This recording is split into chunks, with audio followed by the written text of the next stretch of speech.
दोस्तों, आप सभी का स्वागत हमारे चैनल सह्याद्री अकेडमी पर। इसके पहले तक हम सभी ने मोहम्मद बिन तुगलक, गयासुद्दीन तुगलक या तुगलक वंश कैसे आया अस्तित्व में, इस सब के बारे में पढ़ लिया था। इसके जस्ट पिछले वीडियो में हम लोगों ने मोहम्मद बिन तुगलक के बारे में अध्ययन किया था। उसने क्या अभियान किए, उसने क्या स्थापत्य कार्य किए एवं उसके व्यक्तिगत जानकारी के बारे में। आज हम सभी बात करेंगे कि मोहम्मद बिन तुगलक की कुछ प्रमुख परियोजनाएं थी जो उसने साम्राज्य के अंतर्गत कुछ लागू की थी। ये जितनी भी परियोजनाएं थी, कहीं ना कहीं वो उद्देश्य तो इसका ये था कि इससे साम्राज्य में कुछ खुशहाली आएगी, कुछ अच्छा होगा। लेकिन ये समस्त परियोजनाएं जितनी भी थी, सब की सब इनके दुष्परिणाम ही मिलते हैं अंततः। इसीलिए आप लोग अगर कभी एक बात सुनते होंगे कि जैसे कोई कुछ फरमान जारी होता तो लोग कहते सीधा आपने तुगलकी फरमान जारी कर दिया। तो इस चीज का कहीं ना कहीं जो आशय होता वो इन सभी परियोजनाओं के कारण ही ये कहा जाने लगा है। एक कहावत नुमा ये चीज बन चुकी है। तो आप लोग इसको देखिए आखिर ऐसा क्या चीज हुआ, और कहीं ना कहीं इसके साम्राज्य के बर्बाद होने के कारण भी यही कुछ थे। ये जो परियोजनाएं थी काफी गलत साबित हुई थी। लेकिन जो लोग ये वीडियो डायरेक्ट देख रहे हैं उनसे ये पहले कह रहा हूं कि आप पिछला वीडियो जरूर देखिए। जब तक आप पिछला वीडियो नहीं देखेंगे ये समझ में नहीं आएगा। तो हम बात करते हैं मोहम्मद बिन तुगलक की प्रमुख परियोजनाएं एवं राज्य में किए गए सुधारों के बारे में। तो इसने कई तरीके की परियोजनाएं लागू की थी। सबसे पहला एक देखते हैं, दो आब के क्षेत्र में राजस्व की वृद्धि। ये 1325 के समय में किया गया था। अभी तक स्थितियां बिल्कुल सामान्य चल रही थी, इसके राज्य में खुशहाली थी। 1325 में ये राजगद्दी पे बैठता है। सबसे पहला काम ये करता है कि जो दोआब का क्षेत्र होता है वहां के राजस्व यानी जो उपज हो रही थी उसके कर में वृद्धि कर देता है। इसी सिलसिले में इसने चराई कर तथा घरी कर को सख्ती से वसूला था। एक नए प्रकार का कर इंप्लीमेंट कर दिया था। चराई कर होता है जो जानवरों को चरने के लिए, घरी कर वही हाउस टैक्स। दूसरा, इसने दोआब के क्षेत्र में जो हेडिंग लिखी, दोआब के क्षेत्र में कर वसूलने की दर को 50% तक कर दिया था। एक चीज यहां ध्यान दीजिएगा, इतिहास में दिल्ली सल्तनत में खासतौर से दो ही राजा हुए हैं जिन्होंने 50% तक कर की दर की थी। एक नाम था मोहम्मद बिन तुगलक और दूसरा, एक तो नाम मोहम्मद बिन तुगलक और इसके पहले जिसने की थी वो अलाउद्दीन खिलजी थे। ये प्रश्न यूपी पीसीएस में पूछा गया है, निम्न में से किसके शासन काल में कर की दर सर्वाधिक थी? तो ये दोनों राजा थे। अब थोड़ा सा इस पे देखते हैं इससे समस्या क्या आती है। जिस समय मोहम्मद बिन तुगलक ने कर की दर 50% तक की, कुछ दिन तक तो मानसून सही था, कोई दिक्कत नहीं थी, किसी तरह जो कृषक थे उन्होंने इसको दिया। लेकिन 1333 से 1334 इस समय काल में लगभग 7-8 वर्ष पश्चात इस क्षेत्र में अकाल पड़ गया, भीषण अकाल था। उस दौर में इसने कर वसूला, वहां की जनता त्राहिमाम मच गया। तो जनता में विद्रोह व्याप्त हो गया कि एक तो अकाल पड़ रहा है और आप सारा का सारा अनाज जो है कर के रूप में वापस ले रहे हैं। तो जनता में विद्रोह होने लगा। तो इस स्थिति को इसने देखा तो इसने क्या किया, जितना भी कर वसूला था उसको पुनः जनता में वितरित करना पड़ा। अब इसके वजह से क्या हुआ कि इनका खजाना खाली हो गया, जिससे जो साम्राज्य का राजस्व था वो बहुत कम होता चला गया और साम्राज्य में अव्यवस्था फैल गई थी। इस वजह से ये एक काफी गलत नीति साबित हुई थी। ये उसके साम्राज्य को डाउनफॉल की ओर ले जाने वाला प्रमुख एक कारण था। अब दूसरे पे बात करते हैं। दूसरा सबसे ज्यादा विवादास्पद नियम था राजधानी परिवर्तन। दिल्ली की राजगद्दी में बैठने के तुरंत पश्चात 1326-27 के दौर में मोहम्मद बिन तुगलक ना जाने कैसा निर्णय लिया। उसने क्या किया कि अपनी जो राजधानी है दिल्ली से स्थानांतरित करके दक्षिण भारत के क्षेत्र देवगिरी को बनाने का निश्चय लिया। इसमें बहुत लोगों का मत है कि दक्षिण भारत में कुछ अव्यवस्था व्याप्त थी और उसको सीधे अपने अंडर में लेना चाहता था ताकि वहां के साम्राज्य को स्थिर कर सके। तो इन्होंने एक सबसे विवादास्पद निर्णय लिया कि अब जो राजधानी है वो दिल्ली से स्थानांतरित करके लगभग 1000 किलोमीटर दूर देवगिरी के क्षेत्र को अपनी राजधानी बनाएंगे। उसका नाम दौलताबाद रखा। अब समस्या क्या आई कि जब यहां किया पूरा सब कुछ इन्होंने मेंटेन किया, खर्चे किए, पूरे साम्राज्य में पैसा खर्च हुआ, रास्ता का निर्माण कराया, इसके दोनों तरफ वृक्षारोपण कराया, सब कुछ काम किया। और दिल्ली में जो प्रभुत्वशाली वर्ग, व्यापारी वर्ग, सरदार लोग थे, इन सब को ले जाकर दौलताबाद में बसा दिया। लेकिन 8 साल बाद लगभग 1335 में, 1335 तक मोहम्मद बिन तुगलक को एहसास हुआ कि यहाँ से शासन व्यवस्था सुचारू रूप से नहीं चल सकती है। पुनः इन्होंने 8 साल पश्चात इतना सब व्यय करने के बाद अपनी राजधानी को पुनः देवगिरी से लेकर दिल्ली स्थानांतरित कर दी। ये निर्णय भी एकदम गलत साबित हुआ। इसके कारण पूरे साम्राज्य का खजाना भी खाली हो चुका था, दिल्ली के क्षेत्र में पकड़ कमजोर हो चुकी थी, सैन्य पकड़ कमजोर हो रही थी और पूरे साम्राज्य में अव्यवस्था व्याप्त हो गई। अच्छा, इसके कारण समस्या क्या है? जितने भी व्यापारी वर्ग, उलेमा वर्ग, वो सभी को इसने दौलताबाद लेके गया था। अब इनका व्यापार किसी तरह यहाँ पे स्थापित हुआ। जब तक स्थापित हुआ ये पुनः दिल्ली चले गए। तो सबसे ज्यादा मार व्यापारी वर्ग को पड़ी। ये एक सबसे ज्यादा विवादास्पद निर्णय था। अच्छा, इसी के साथ दो तथ्य और हैं। जिस दौर में इन्होंने अपनी राजधानी दिल्ली से देवगिरी, या इसका दौलताबाद नाम रख दिया था, इन्होंने स्थानांतरित की, तो इन्होंने चिश्ती संप्रदाय के एक गुरु थे जिनका नाम था शेख बुरहानुद्दीन। शेख बुरहानुद्दीन चिश्ती को दौलताबाद भेजा और वहां पे चिश्ती सिलसिले की शुरुआत की। तो अगर कभी आपसे प्रश्न आए कि दक्षिण भारत में चिश्ती सिलसिले की शुरुआत किसने की थी, तो शेख बुरहानुद्दीन चिश्ती ने की थी। दक्षिण भारत में चिश्ती सिलसिले की शुरुआत शेख बुरहानुद्दीन के द्वारा की गई थी। ये कुछ निर्णय थे। अभी अगला निर्णय आगे देखते हैं।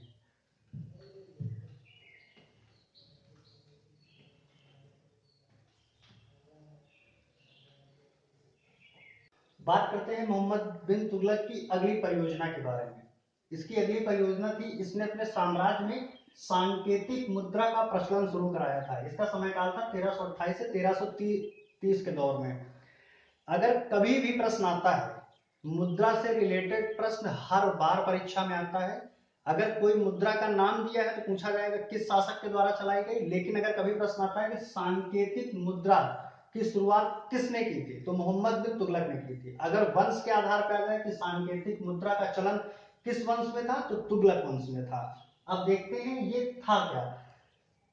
एक तो सबसे विवादास्पद निर्णय राजधानी परिवर्तन का ये कर ही चुके थे। उसके ठीक अगले ही वर्ष सबसे ज्यादा विफल परियोजना, जिससे राजस्व की बची खुची कमर भी टूट गई थी, वो थी सांकेतिक मुद्रा का प्रचलन। अब थोड़ी देर समझते हैं ये थी क्या चीज, सांकेतिक मुद्रा का मतलब क्या है। तो अभी तक जितनी भी मुद्राएं होती थी वो या तो सोना या चांदी, मतलब किसी विशिष्ट धातु से निर्मित होती थी। अब ये थोड़ा सा महत्वाकांक्षी थे, ये साम्राज्य का विस्तार करना चाहते थे, तो युद्ध अभियानों के लिए बहुत अधिक मात्रा में धन की जरूरत पड़ती है। तो इसने सोचा कि जो भी मुद्राएं चल रही हैं जो सोने और चांदी से निर्मित हैं, तो उस धातु को मुद्रा के रूप में ना ढाल के उसे राजस्व के रूप में एकत्रित किया जाए और किसी एक कम कीमत वाली धातु, वो लोहा भी हो सकती है, पीतल या तांबा, उसमें उतने ही मूल्य का अंक लिखकर उस प्रकार की मुद्रा चला दी जाए। जैसे आज की डेट में आप लोग समझिए, बहुत जगह आप लोग देखते होंगे कि लोग डायरेक्ट कैश ना देकर एक टोकन बना देते हैं। उसकी वैल्यू वही है कि उस टोकन में उन्होंने 5 रुपए लिख दिया और बोला कि जाओ उसको दे देना, वो समझ जाएगा। तो वो सुबह सारे चीट इकट्ठा करता है और शाम को जाके दिखाता है कि लीजिए 10 चीट आई थी 5-5 रुपए की, तो शाम को जाके पैसे वापस ले लेता है। तो लगभग कहीं ना कहीं वैसा सिस्टम था। तो जब उसने इस तरह की चीजें करी तो हुआ क्या, जिनके पास तांबा या पीतल या लोहा का अच्छा खासा भंडार था, खास तौर से जो सराफा व्यापारी थे, उन्होंने क्या किया, जाली मुद्रा का निर्माण करना शुरू किया। क्यों? क्योंकि सोने या चांदी का जाली मुद्रा नहीं बना सकते थे, क्योंकि वो कीमत उसकी अधिक होती थी धातु की, और वैल्यू कम रहती थी। अगर इतने बड़े सोने के सिक्के पर 5 रुपए लिख दिया जाए तो उसकी वैल्यू 5 रुपए, लेकिन धातु की कीमत उससे ज्यादा हो जाती थी। तो जब इसने सांकेतिक मुद्रा चलाई, अब क्या हुआ कि हर आदमी लोहे पे, तांबे पे, खास तौर से जो सराफा के लोग थे जिनके यहाँ पे सिक्के ढाले जाते थे, उन सब लोगों ने जाली मुद्रा बनाना शुरू कर दिया। साम्राज्य में वास्तविक मुद्रा से ज्यादा मुद्रा आ गई, इससे पूरा भू राजस्व चौपट हो गया, पूरा साम्राज्य कमजोर हो गया, जाली मुद्रा का प्रचलन बढ़ गया, स्थिति डामाडोल हो गई। अंततः आगे चलकर इसको ये योजना भी वापस लेनी पड़ी। सबसे बेकार इस तरह के कुछ कारण थे जिसके कारण मोहम्मद बिन तुगलक को लोग सन की शासक कहने लगे थे। आखिर जब सब कुछ अच्छा चल रहा है तो इन सब की जरूरत क्या थी? केवल अति महत्वाकांक्षा के कारण ऐसा हो रहा था। इसके अतिरिक्त अगला पॉइंट देखते हैं, इसने अपने साम्राज्य में दोकानी नामक एक सिक्का चलाया था तथा दीनार नामक एक स्वर्ण मुद्रा चलाई थी। इसके साथ ही साथ टंका या अदली की मुद्रा भी चलाई थी। तीन तरह की मुद्राएं इनके शासनकाल में चल रही थी, एक थी दोकानी, दूसरा दीनार और तीसरा टंका या अदली। अदली के नाम से पूछा जाता है क्योंकि टंका कई जगह है। अगर पूछा जाए अदली नामक मुद्रा किस शासक के दौर में थी तो मोहम्मद बिन तुगलक। दीनार मुद्रा किसने चलवाई थी? मोहम्मद बिन तुगलक। दोकानी नामक सिक्का किसने चलाया था? मोहम्मद बिन तुगलक। मुद्रा जरूर याद रखिएगा, हर परीक्षाओं में आता है, चाहे वो गुलाम वंश से लेकर मुगल काल तक, जहां तक आएगा। अभी कई सारी मुद्राएं आएंगी, इसको आप एक जगह अलग से लिखते चलिए, हर बार ये प्रश्न आता है, या तो डायरेक्ट पूछेगा या मैचिंग के दिया जाता है। अगला देखते हैं, जब इसने सांकेतिक मुद्रा का प्रचलन किया तो जिनके पास धातु थी, सिक्के ढालने की मशीनें थी, सराफा व्यापारी थे, यानी विशिष्ट वर्ग के लोग जो पहले से धनवान थे, उन लोगों ने खूब सारे सिक्के ढाले और धनवान होते चले गए। तो इसीलिए कई सारे इतिहासकारों ने, जिसमें एक प्रमुख इतिहासकार थे एडवर्ड थॉमस, एडवर्ड थॉमस ने मोहम्मद बिन तुगलक को धनवानों का राजकुमार की संज्ञा दी थी। इस चीज को आप समझ सकते हैं कि जो लोग धनवान थे उन लोगों ने जाली सिक्के ढाल ढाल के अपनी संपत्ति में और इजाफा कर लिया, खुद की संपत्ति बढ़ती चली गई और साम्राज्य का जो राजस्व था वो खाली होता चला गया। अंततः इस तरह भ्रष्टाचार, जाली मुद्रा के बढ़ने के कारण बाद में चलकर मोहम्मद बिन तुगलक को इस योजना को वापस लेना पड़ा। सबसे विफल परियोजनाओं में से एक थी। इस तरह कई सारी परियोजनाएं जो गैर जरूरी थी, लेकिन ये निर्णय लेते गए जिसकी वजह से साम्राज्य धीरे धीरे धीरे धीरे पतन की ओर बढ़ता चला गया। यही कारण है मोहम्मद बिन तुगलक को बहुत लोग पागल शासक, सनकी शासक या सिर्फ अपने मन की करने वाला, इसीलिए जो कहते हैं कि तुगलकी फरमान जारी कर दिया, इसी वजह से ये नियम आया है कि ना कुछ सोचा ना समझा, जो दिमाग में आया सीधे इंप्लीमेंट कराया, करो। अब इसके बाद अगली परियोजना को देखते हैं।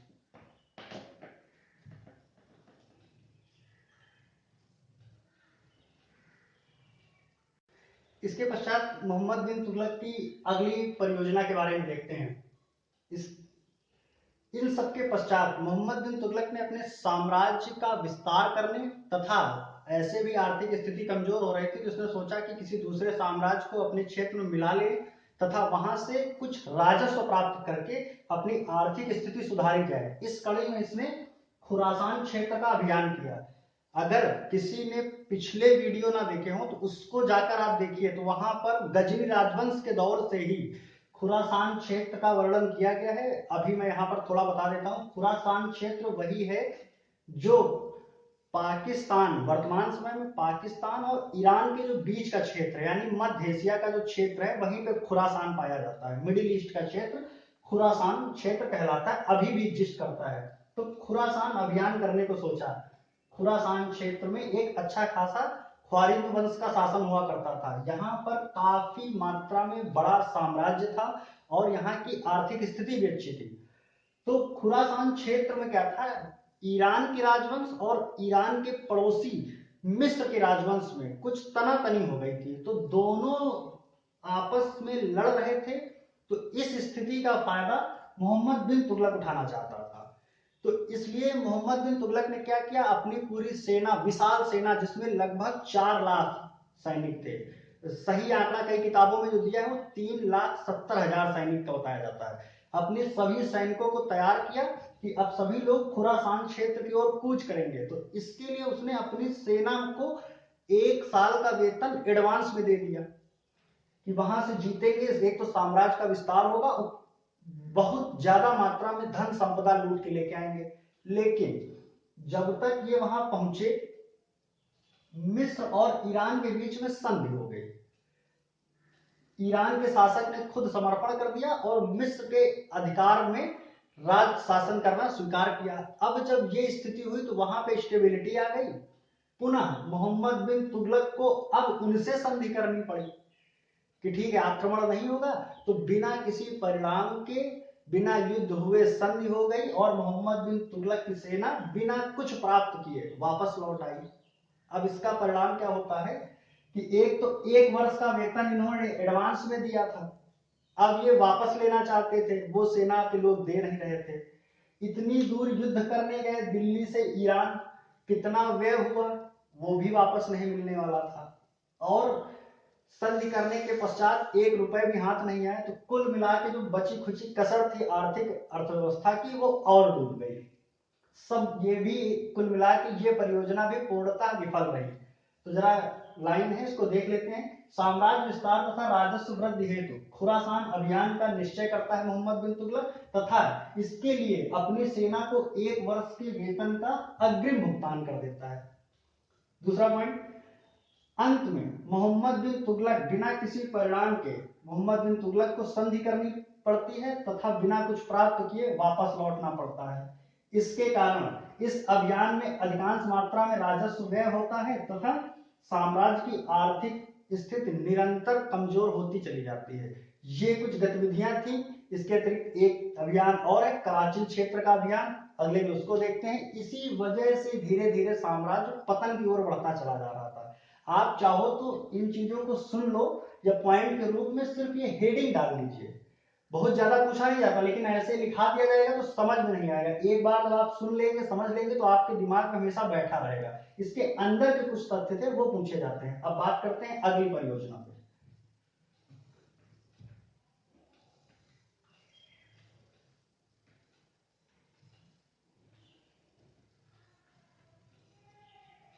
बात करते हैं मोहम्मद बिन तुगलक की अगली परियोजना के बारे में या अगला अभियान।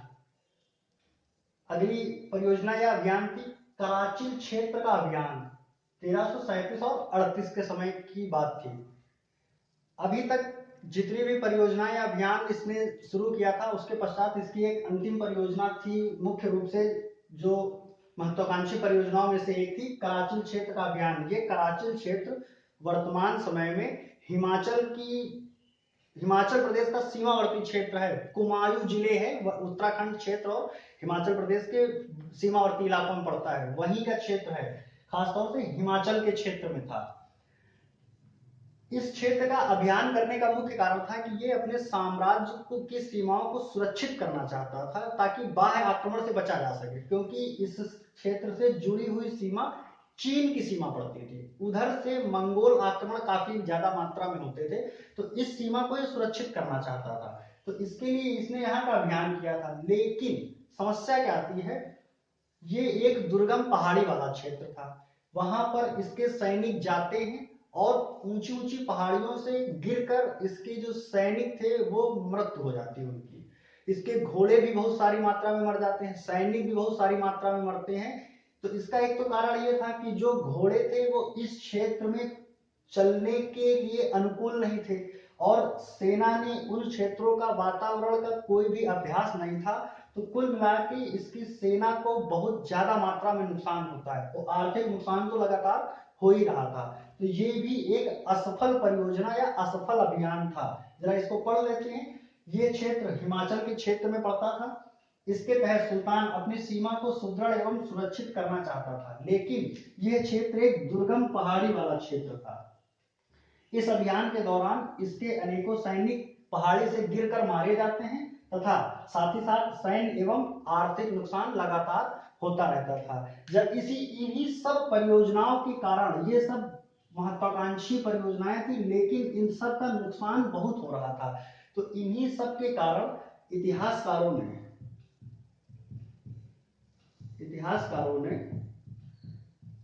मोहम्मद बिन तुगलक को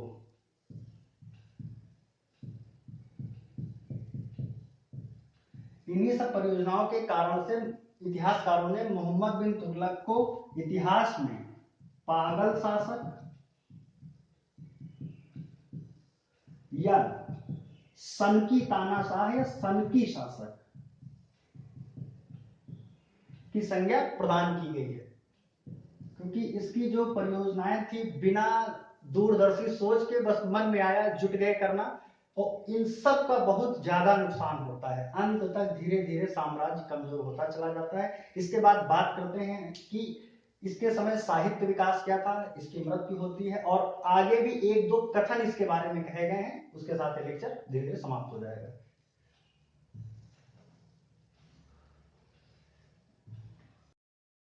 अब बात करते हैं मोहम्मद बिन तुगलक के काल में साहित्य विकास के बारे में। इसके काल में दो प्रमुख साहित्यकार या दरबारी लोग थे जिनका नाम है जियाउद्दीन बर्नी और बदरुद्दीन। इनका ऐसे दूसरा नाम बद्र ए चाच इसके नाम से भी जाना जाता है। बदरुद्दीन जियाउद्दीन बर्नी मोहम्मद बिन तुगलक के शासनकाल में इनके दरबार में 17 वर्षों तक रहते हैं। इनकी दो प्रमुख कृतियां हैं जिसमें एक सबसे ज्यादा बार पूछी जाती, दूसरी तो नहीं आती। जियाउद्दीन बर्नी के द्वारा रचित पुस्तक का नाम था तारीख ए फिरोज शाही। भले ही ये फिरोज शाह तुगलक के लिए समर्पित थी, लेकिन इसमें मोहम्मद बिन तुगलक के भी साम्राज्य का पूरा वर्णन था। और इनकी दूसरी कृति थी फतवा ए जहांदारी। बिल्कुल इन सबको याद रखिएगा, ये सबसे ज्यादा इंपॉर्टेंट है, ये नहीं पूछी जाती लेकिन लिखा दिए हैं। दूसरे विद्वान थे बदरुद्दीन, इनका दूसरा नाम था बद्र ए चाच। ये है मोहम्मद बिन तुगलक के ही दरबार में थे, उनके लिए कसीदे पढ़ा करते थे। तो इनके द्वारा रचित पुस्तक जो है दीवान ए चाच नाम से ही मिल जाएगा। और दूसरी सबसे ज्यादा इंपॉर्टेंट पुस्तक थी शाहनामा। लेकिन ध्यान रखिएगा, ये शाहनामा एक दूसरी है जिसकी रचना इन्होंने की थी, और इस शाहनामा में मोहम्मद बिन तुगलक की चर्चा की गई। अगर किसी ने कोई पिछले वीडियो लगातार देख रहा तब तो उसको सही समझ में आएगा। इसके अतिरिक्त महमूद गजनवी के दौर में पढ़ाया था, जो पहला वीडियो है, उसमें भी बताया था फिरदौसी ने एक रचना लिखी थी शाहनामा, और शाहनामा फारसी भाषा का पहला ग्रंथ था। इस चीज को ध्यान रखिएगा, ये शाहनामा अलग है, वो शाहनामा अलग है।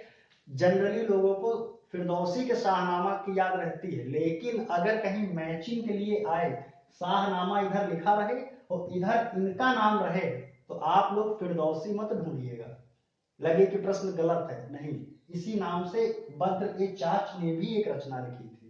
तो ये कुछ साहित्य विकास है। इसके अतिरिक्त दो कथन है, उसको देख लेते हैं। जरा देखिए, दो कथन पूछे जाते हैं। कथन कई बार परीक्षाओं में आ जाते हैं, पूरे इतिहास में, मध्यकालीन इतिहास में बहुत ज्यादा 10-12 कथन आएंगे। 2-3 हो चुके, 2-3 और देखते हैं। कि पहला तो एक पॉइंट ये लिख लीजिए, मोहम्मद बिन तुगलक का जो अंतिम अभियान था 1351 में, ठट्टा का अभियान, ठट्टा का अभियान था, ये अंतिम अभियान था। इसी के पश्चात इसकी मृत्यु हो जाती है। जब इसकी मृत्यु होती है तो इसके बारे में इतिहासकार थे उसी समय के, उनके कुछ कथन थे। एक तो इस सनकी शासक था ही, तो उस दौरान तो कह नहीं सकते थे, सबको इसके कसीदे ही पढ़ने थे, लेकिन सब समझते थे, तो कुछ कथन कहे गए हैं इसके बारे में। एक इतिहासकार थे अब्दुल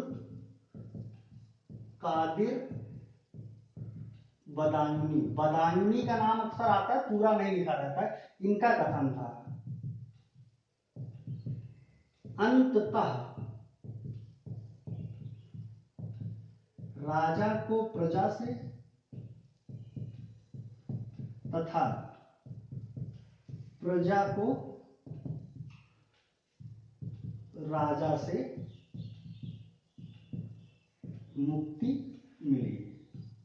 ये कथन था अब्दुल कादिर बदायूनी का।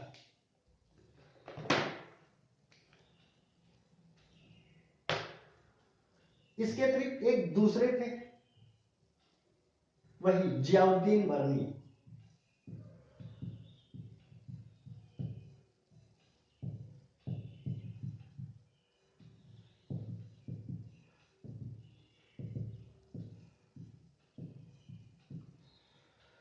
जियाउद्दीन बर्नी का भी कथन ऐसा ही था, बस शब्दों का हेर फेर था।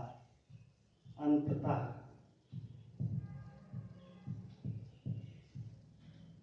उसे प्रजा से तथा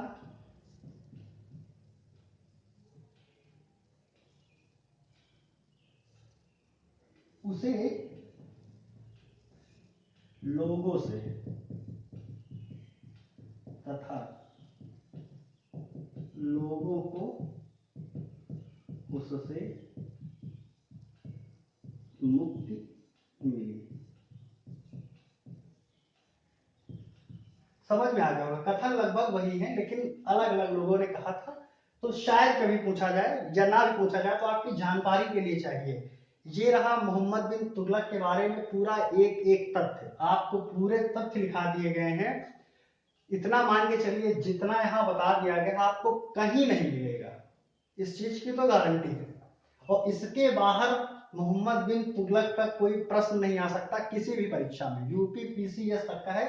अब आप लोग इतना कुछ पढ़ा दिए हैं, चाहो तो आप लोग कोई पुराने पेपर उठाइए, उनसे प्रश्न देखते चलिए, कहाँ पे कौन सा प्रश्न आया है नहीं आया है। इसका सबसे बढ़िया इवैल्यूएशन पढ़ाया जा रहा है, अच्छा पढ़ाया जा रहा है या खराब, इसका सबसे बढ़िया तरीका होता है कि पिछले वर्षों के प्रश्न पत्र उठाइए और इन टॉपिक के प्रश्नों को सॉल्व करिए। अगर सॉल्व हो रहे हैं या मैंने पढ़ाए हैं तब तो सही है, अगर आपको लगे नहीं तो आप देखिए। और हाँ, अगर ये अच्छा लग रहा हो कि सही पढ़ा रहे हैं, समझ में आ रहा है, तो आप वीडियो को लाइक करते चलिए और ज्यादा से ज्यादा इसको लोगों को शेयर करिए जिससे सब्सक्राइबर्स बढ़ जाएं। अगर वो बढ़ेंगे तो थोड़ा सा और अच्छा लगेगा। अब इसके बाद अगले वीडियो में बात करेंगे इसी के वंशज फिरोज शाह तुगलक के बारे में।